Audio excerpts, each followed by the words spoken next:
Barcelona destroyed Bayern Munich last night in a 4-1 win. Barcelona win against Bayern after 2015 season. It was a huge test and game given the current form of Barca, where they have been brilliant all season, but Bayern Munich test was a real test and they passed it. Barca finally won against them in front of home fans. Raphinha once again stepped up for Barcelona on his 100th official game for Barcelona by scoring a hat-trick in the big Champions League night. He has been Barca's best player this season. He already has 15 goals contributions this season. He is arguably the best player in the world at the moment. Now let's see how Barcelona thrashed Bayern Munich from tactical aspect. It was tactical masterclass from Hansi Flick. Flick chose the best possible lineup by starting Fermin Lopez with Olmo still not ready to start. Fermin was the best replacement, especially considering Fati's performance in the last game, which showed starting him in a big match like this wasn't ideal. Fermin's pressing, off-the-ball movement, and smart runs work better against Bayern's high line.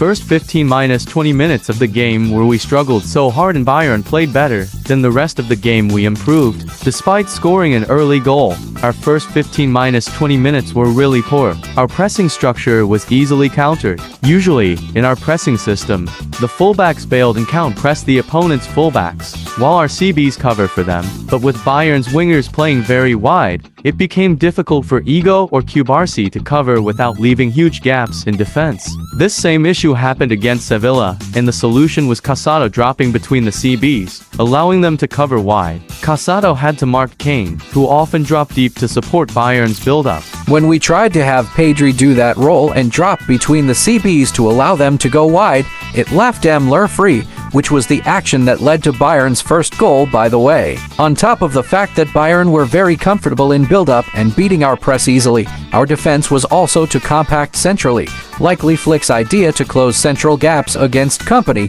forcing wide play and crosses. This strategy could have worked with good pressing. Without it, Bayern had space and time to find wide players and execute long passes, leading to dangerous overloads. Sometimes the offside trap saved us, like what happened in their disallowed goal.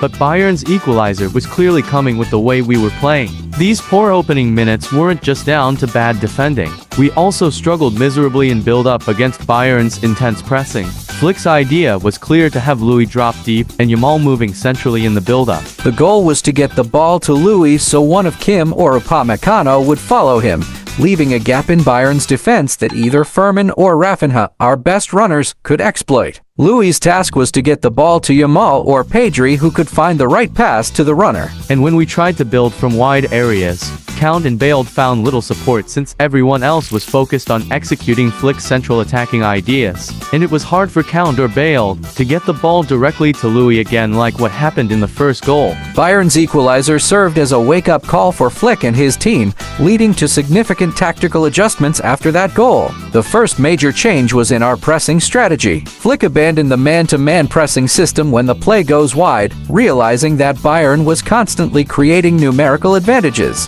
Instead, he switched to zonal pressing, where players defend specific areas of the pitch rather than marking individual opponents. Once Bayern shifted play wide, the entire team pressed collectively, with players moving in unison to block passing lanes.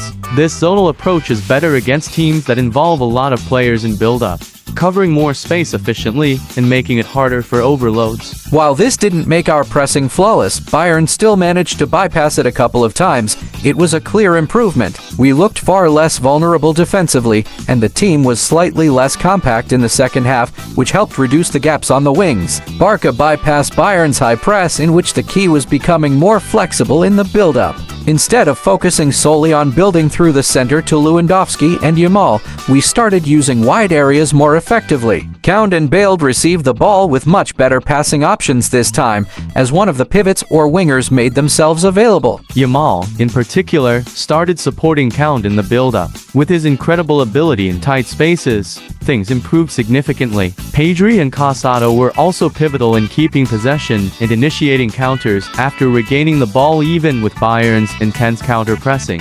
Both were nearly flawless in possession, especially Pedri, who was even pressed by 2 and 3 players sometimes and still got it out. After beating Bayern's press, it was kind of easy for us to break their high defensive line, especially with how dynamic the trio of Louis, Furman and Raphinha were constantly exchanging positions and creating spaces for each others while putting defenders in numerical disadvantage. Due to Bayern's intensity, it only took one excellent counterattack to turn things around. After that, Bayern were mentally defeated, and company's sums worsened things for them.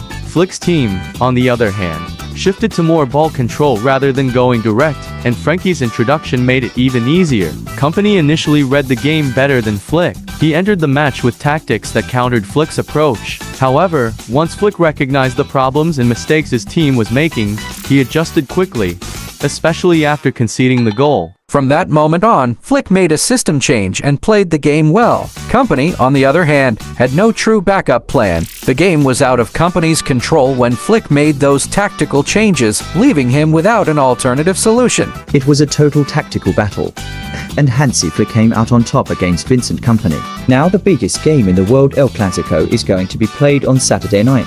Let's hope we continue this form. Thank you for watching the video. What are your thoughts on this analysis?